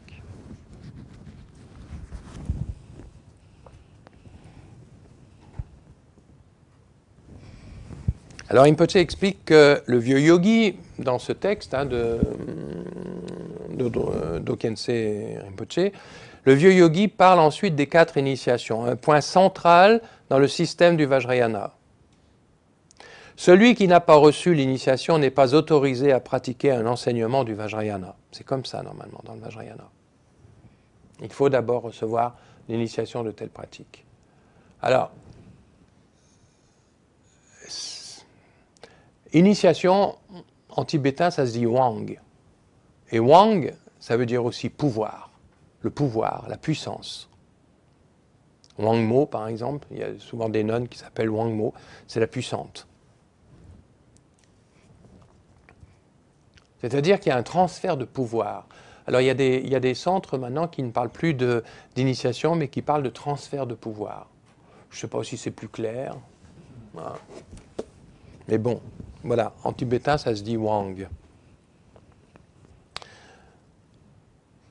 Celui qui n'a pas reçu l'initiation n'est pas autorisé à pratiquer un enseignement du Vajrayana. Au Tibet, c'est comme ça. Dans toutes les écoles tantriques, enfin du Vajrayana, c'est comme ça. En Occident, ça s'est un peu assoupli parce que, pour recevoir une initiation, il fallait des fois, il y a 30 ans de ça, il fallait faire 300 km pour aller voir un lama pour recevoir une initiation.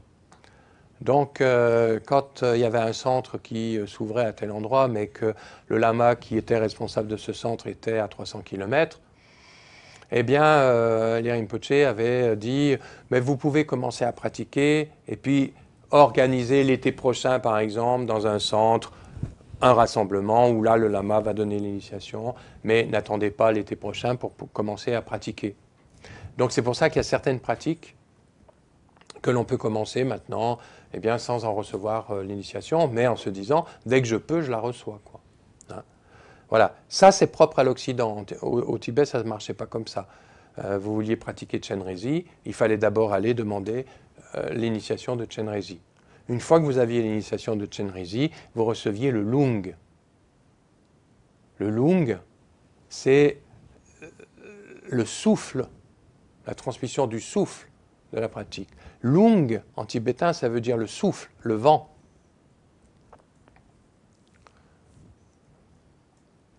Et après, vous demandiez les instructions. Les instructions, c'est tri.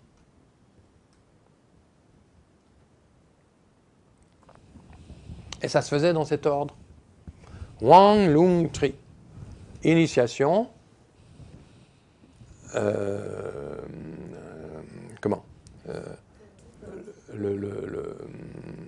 lung, puisqu'on appelle ça maintenant, même en français, on appelle ça le lung. Et puis, tri, les explications. En Occident, souvent, on commence par les explications. On n'a jamais fait comme tout le monde, les Occidentaux. On commence par les explications, à la suite desquelles on reçoit le lung, et puis on se dit, bah voilà, Quand j'aurai l'occasion, je recevrai le Wang, l'initiation. Ça se fait plus comme ça en Occident. Et le Lung, c'est la transmission du verbe, du pouvoir du verbe. Le verbe, c'est ce qu'on appelle le souffle.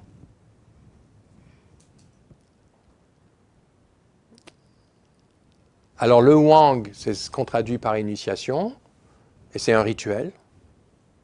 Le Lung, c'est la lecture du texte. Le lama va lire le texte, il faut écouter.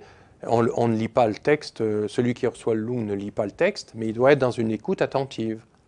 Et il pense qu'il reçoit toutes les bénédictions du texte. Et puis les instructions, quand on fait un week-end Amitabha, c'est les instructions pour Amitabha, etc. Et quand vous avez ces trois éléments, vous pouvez faire la pratique jusqu'à ce que vous réalisiez l'éveil, quoi. Voilà, mais dans le Vajrayana, il faut ces trois choses. Wang, Lung, Tri. Donc là, on voit l'initiation. Rinpoche explique qu'il n'est pas très facile de décrire le sens des initiations, parce qu'il y a 4 initiations lors d'un rituel d'initiation. Il dit l'initiation est un enseignement, une manière très directe de donner les instructions qui transmet l'essence même de tous les enseignements simultanément. C'est aussi une introduction à l'esprit lui-même. Donc c'est important. Pendant l'initiation, des conditions qui ont le pouvoir de trancher les conceptualisations de l'étudiant sont mises en place. Et il peut avoir un aperçu de la vérité. C'est pourquoi il est dit que quand un enseignant hautement réalisé confère une initiation à un disciple de haut niveau, celui-ci peut atteindre la réalisation instantanément. Voilà. C'est rare, hein? C'est quand même rare. Alors, l'initiation, c'est donc un rituel. Souvent, on dit, une fois que j'ai reçu l'initiation, par exemple, de Chenrezig, je n'ai plus besoin de la recevoir. Alors ça, c'est une erreur. Sur le plan métaphysique, oui, une fois que je l'ai reçue, je l'ai reçue. Mais comment l'ai-je vécue? Si je suis très débutant, mon esprit est très distrait. Et pendant l'initiation, il n'est pas très fixe à ce que le lama explique. Il y a plein d'autres choses qui se passent dans son esprit. Et Rinpoche, plus loin, explique que pour recevoir une initiation la plus profonde possible, il faut tout un travail de préparation dans l'esprit. Et que ce travail-là, c'est notre pratique, et que ce travail se fait au fil des mois de pratique et au fil des années de pratique.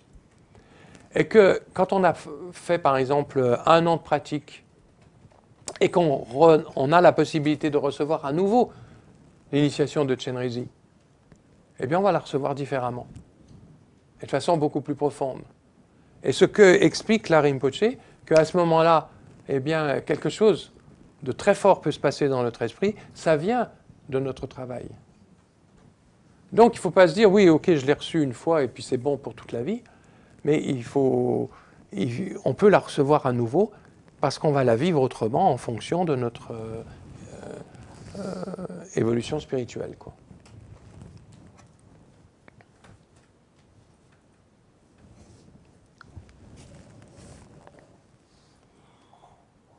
Oui, Rinpoche dit, il peut se passer quelque chose lors de l'initiation. Hein. Il dit, dans ce contexte, dans certaines traditions, telles que le Dzogchen, on trouve souvent des déclarations de ce style. Quand vous réalisez cela, si vous méditez le matin, vous connaîtrez l'éveil le soir. Si vous méditez le soir, vous connaîtrez l'éveil le matin. Rinpoche continue en disant, cela peut arriver. Mais cela n'arrive pas à tout le monde. C'est clair, quoi. Alors, une initiation comporte beaucoup d'aspects différents. Elle met en jeu autant la qualité de la préparation et de la pratique que l'enseignant aura acquise au cours de sa vie, que la qualité de la préparation de l'étudiant lui-même. Ce dernier point est très important. L'initiation repose sur la relation de maître à disciple. Alors ça, c'est un des points fondamentaux dans le Vajrayana aussi, c'est la relation entre, on va dire, le lama et l'étudiant. Cette relation dépend de la fermeté et de l'ampleur de leur confiance mutuelle. Puisque l'initiation est une transmission d'esprit à esprit.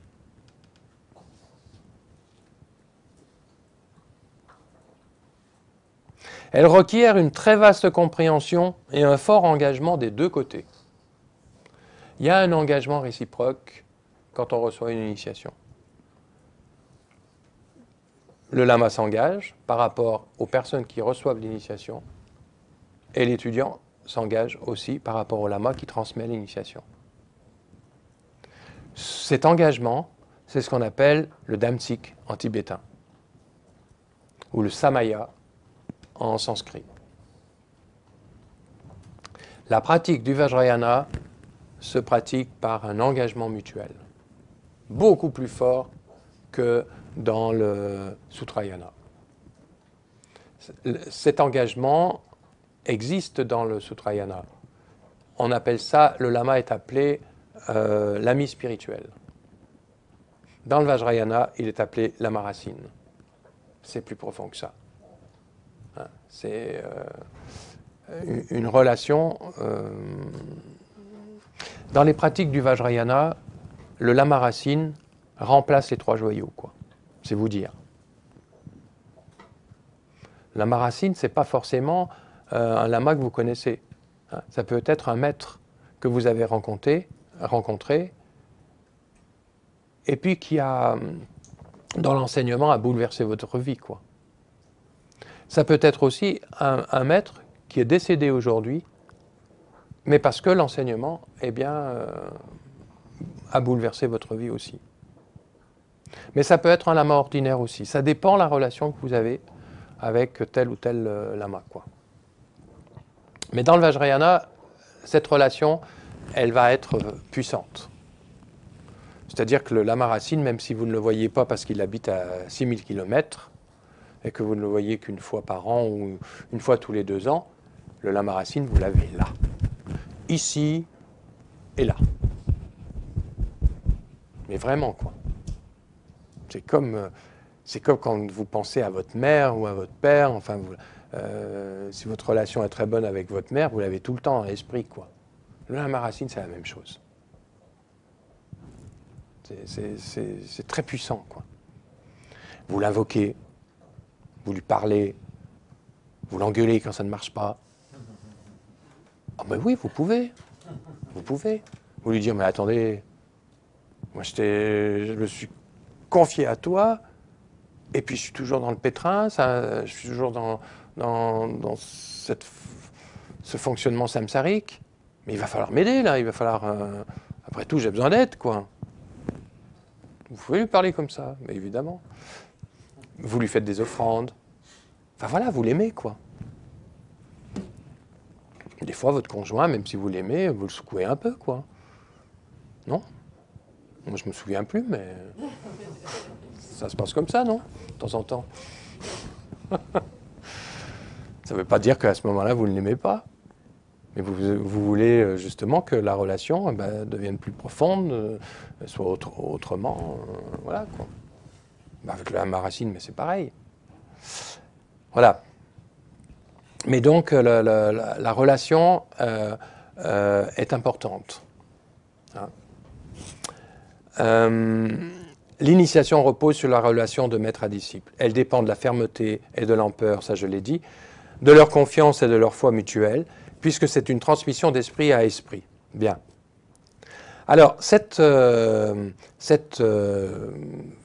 relation, Rinpoche explique qu'elle requiert une très vaste compréhension et un fort engagement des deux côtés. Cela est appelé bénédiction en français. Pourtant, ce mot n'est pas une traduction suffisamment exacte. Le terme tibétain est Jingilap. Jingilap, oui, on traduit ça par bénédiction. Mais Jingila, ça signifie être transformé par un certain milieu, par une certaine influence. Et là, ça décrit davantage la relation avec le lama racine. C'est-à-dire que cette relation avec le lama racine doit vous transformer, quoi. Mais ce n'est pas un miracle, hein, ce n'est pas de la magie, on ne parle pas de magie, là. Elle ne peut vous transformer, mais que si vous vous en remettez à votre lama racine. Et vous ne pouvez pas vous en remettre sans une confiance ferme. Et le lama, lui, le lama racine, mais ne peut pas vous transmettre quelque chose s'il n'a pas une confiance totale en vous-même. Il faut que cette confiance soit mutuelle. Sinon, ça ne marche pas, quoi. Et c'est pourquoi, dans cette relation, il est dit qu'il faut aller voir son lama racine et lui demander d'être notre lama racine. Alors, bien sûr que, comme j'ai dit précédemment, on peut prendre comme lama racine quelqu'un qui est décédé. Mais il faut en trouver un autre. On peut en avoir plusieurs. Et il faut en trouver un autre avec qui on puisse établir officiellement la relation. Et dans le Vajrayana, cette relation, eh bien, elle s'établit officiellement. On va le voir et on lui dit, voilà, j'écoute vos enseignements, je pratique vos instructions, je vois que ça marche et je sens une confiance dans vos instructions. Il ne faut pas dire je sens une confiance dans le bonhomme ou dans la femme qui représente. Ce n'est pas ça.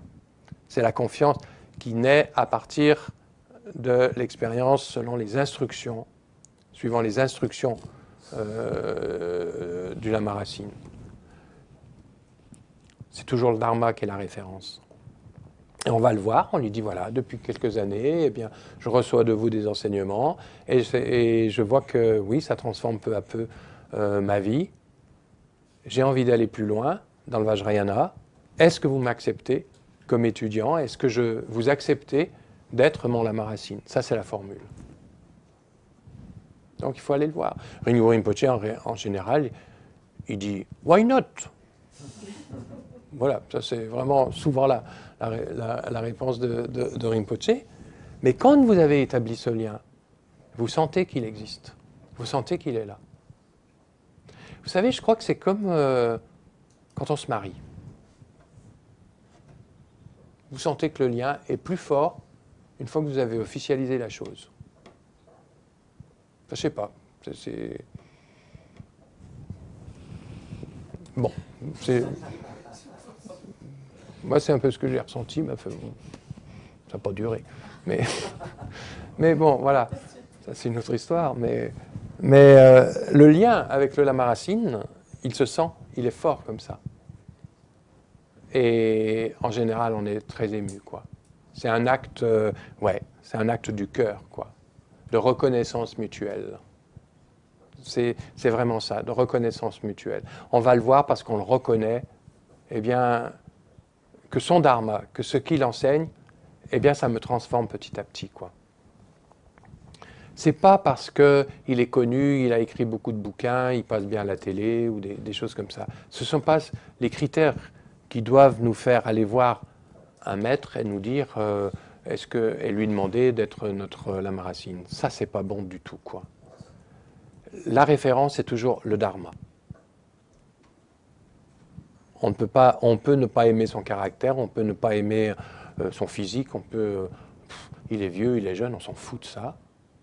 Mais par contre, voilà, s'il me donne des instructions et que ça change quelque chose, par la pratique, hein, ce n'est pas du miracle, hein, mais par la pratique de ces instructions, alors là, je peux lui faire confiance. Et sur cette base-là, on va le voir. Et quand on va le voir, eh bien, c'est un engagement. Mais donc, on lui explique qu'on le reconnaît comme notre maître, mais lui, s'il dit oui, ben, il nous reconnaît comme disciple. Et le lien, c'est là qu'on sent que le lien est fort. On dit que cette relation, c'est le crochet et l'anneau, quoi. Le lama racine, c'est le crochet. Et puis, l'étudiant, ben, c'est l'anneau. Et une fois qu'on s'est accroché au crochet, eh bien, le lama racine nous tire vers les sommets de l'éveil en nous donnant les instructions. Donc, c'est clair que quand la relation est créé avec le lama Racine, il faut aller le voir. Il faut lui poser des questions sur notre pratique. Et il faut oser. Les Rinpoché, par exemple, ne sont pas là parce qu'ils aiment bien le fromage français, quoi. Ils n'en ont rien à secouer de ça. Mais vraiment rien. Je pense qu'il serait bien mieux, dans leur monastère, tranquillement, etc. S'ils viennent ici, c'est parce qu'il y a des relations qui se sont créées. Et en tant que maîtres, eh bien, ils doivent prendre soin de leurs étudiants. Parce que la relation, elle s'installe. Et l'étudiant, eh bien, quand il sait que son maître vient à quelques kilomètres, ben, il ne se dit pas « Oh, ben, si je ne vais pas le voir cette année, je vais le voir l'année prochaine, il reviendra l'année prochaine. » Ça, il n'a rien compris à la pratique du dharma de façon générale et plus spécifiquement à sa relation avec le maître. Donc, ça demande des, comment dire, ben oui, des choix, quoi. Des choix. Ce week-end-là, ben, j'avais prévu autre chose, mais mon lama Racine est là. Eh ben, je vais le voir, quoi. Ça, c'est important. C'est une offrande aussi. Hein? Alors, dans la tradition de la lignée Shangpa Kagyu, quand on va demander à un maître d'être notre lama Racine, on doit sceller la relation par une offrande d'or. Ouais. Non, ben, n'arrivez pas avec 3 lingots. Hein, c'est pas ce que je veux dire. Mais symboliquement, ça se fait. C'est pour ça qu'on appelle la transmission de la lignée, dans la lignée Shangpa, le rosaire d'or. Voilà.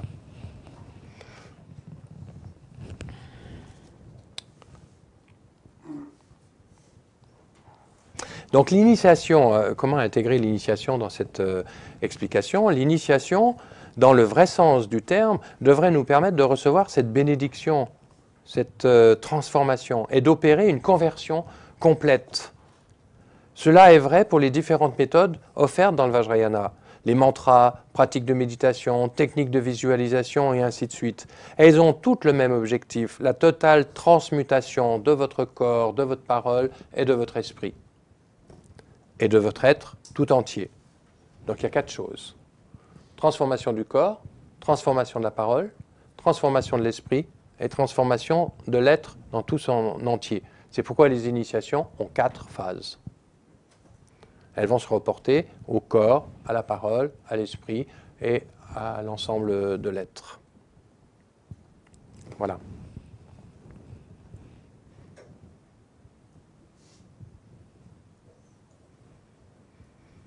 Souvent, dans l'histoire du lama Racine, souvent quand le lama Racine est loin ou est âgé, ne peut plus se déplacer, ça c'était par exemple le cas avec l'ancien Kalu Rinpoché, quand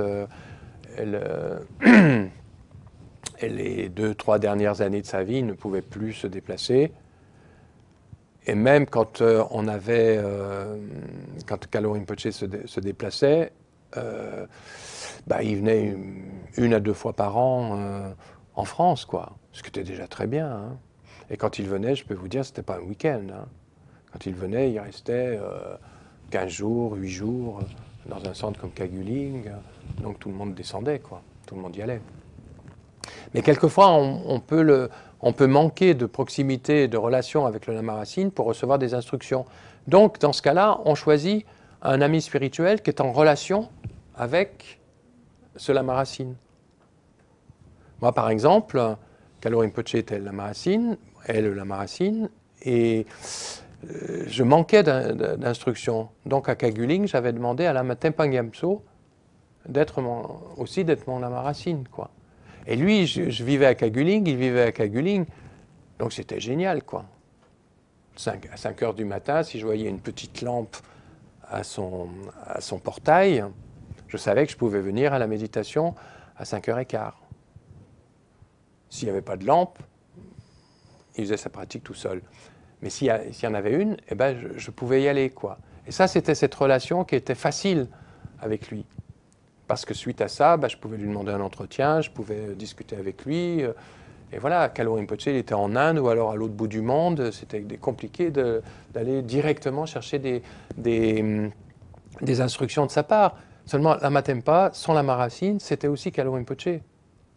Donc, il y avait, je m'adressais à lui, c'est comme si je m'adressais à Kalu Rinpoche, quoi. C'était pas le même caractère, c'était pas le même genre de personnage, oui, d'accord. Mais dans les instructions du Dharma, je sentais très bien que ce qu'il me conseillait, mais Kalu Rinpoche m'aurait conseillé la même chose. Vous voyez, il faut qu'il y ait cette cohérence dans la relation. On fait partie d'une lignée, quoi. Dans tout le Dharma, on fait partie d'une lignée. Mais dans le Vajrayana, on fait beaucoup référence à la lignée, à la transmission des maîtres du passé. Ce que nous recevons aujourd'hui, mais c'est le fruit de cette transmission, quoi. On ne peut qu'avoir du respect et de la gratitude pour cette lignée de transmission, quoi. Et ils ont gardé pure la transmission. À nous de la garder pure pour continuer cette lignée. Alors on n'est pas des maîtres, d'accord, mais on fait partie de cet arbre qu'est la lignée. Et le dharma du futur, il sera mais ce que nous transmettrons. À notre niveau, nous sommes dans la transmission aussi. Et ce que nous transmettons aujourd'hui, c'est notre pratique, c'est notre façon de pratiquer. Et les générations futures, elles bénéficieront aussi de ça, quoi. Donc on a la responsabilité de maintenir la qualité de la transmission telle que nous l'avons reçue de nos maîtres. Ça fait partie de l'engagement du pratiquant du Dharma, tout simplement, mais encore plus du pratiquant du Vajrayana. Nous devons nous sentir responsables de cette transmission.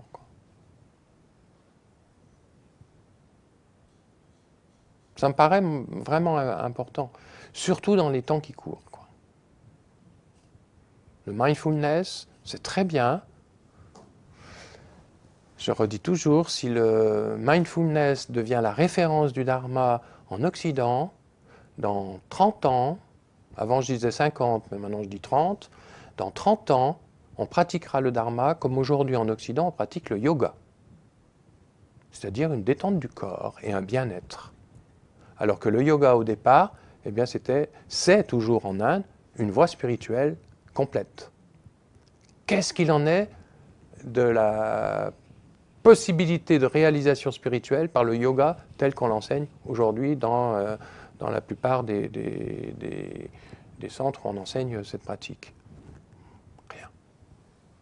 C'est pas néfaste, hein, bien au contraire, ça fait beaucoup de bien, mais c'est juste du bien-être, une technique de bien-être, c'est tout. Et si on n'y prend pas garde, eh bien il y a le risque que le Dharma, dans 50 ans, 30 ans, eh bien ça sera juste une pratique de bien-être aussi. C'est-à-dire on méditera, voilà, comme le mindfulness aujourd'hui. Alors c'est très bien, ça a sa fonction, le mindfulness, c'est très bien, mais ce n'est pas le Dharma. Le Dharma ne se résume pas à juste le calme mental, quoi. C'est beaucoup plus vaste que ça. Et quand vous abordez les enseignements du Vajrayana, vous voyez que c'est extrêmement vaste, profond, et que si vous êtes un peu sincère avec votre démarche par rapport au Vajrayana, mais vous comprenez qu'à ce moment-là, il y a une notion de responsabilité qui vous incombe, quoi, et qui nous incombe à tous. On ne peut pas faire n'importe quoi. On a la chance de pouvoir bénéficier de cette qualité de la transmission aujourd'hui, même s'il y a des maîtres de temps en temps qui déconnent. Mais dans l'ensemble, on est réceptacle de toute la qualité de cette transmission. Et nous, hein, de faire en sorte que les générations futures puissent bénéficier de cette qualité de transmission, comme nous en bénéficions aujourd'hui, quoi. Voilà, on va arrêter là pour ce matin. Après, on verra quelles sont ces 4 phases de l'initiation et comment on décortique tout ça. Et puis, si vous avez des questions, on verra ça aussi. Est-ce que tout le monde est là dimanche? Non, d'accord. Donc, voilà, s'il y a des questions, vous pourrez en poser cet après-midi. Ça va? Par cette vertu, puissais-je promptement réaliser le Mahamudra et sans l'exclusion d'un seul, établir en cet état tous les êtres.